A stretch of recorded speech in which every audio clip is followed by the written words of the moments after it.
Babae ako. Hindi basta pangkama o pangrampa pagkasama ang barkada. Minamahal, hindi minumura. Babae ako. Hindi ako baboy para babuyin. Hindi ako pusa para ikatkuling at abusuhin. Babae ako. Hindi ako kung sino lang na nilalang. Hindi ako bola para paglaruan at pagpasapasahan lang. Hindi ako aircon para tapatan. Pag nagiinit ang iyong katawan dahil babae ako, nagsisikap para makaraos at hindi para maging parausan lang. Huwag mo kong timbangin base sa bigat o hubog ng aking katawan, lalo sa panlabas na kaanyuan, dahil may sarili akong kakayahan at hindi dapat kayan-kayanan lang. Nagkakamali, pero pinapatawad, hindi pinapatuwad.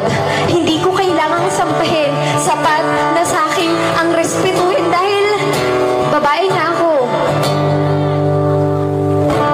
May sariling kakayahan.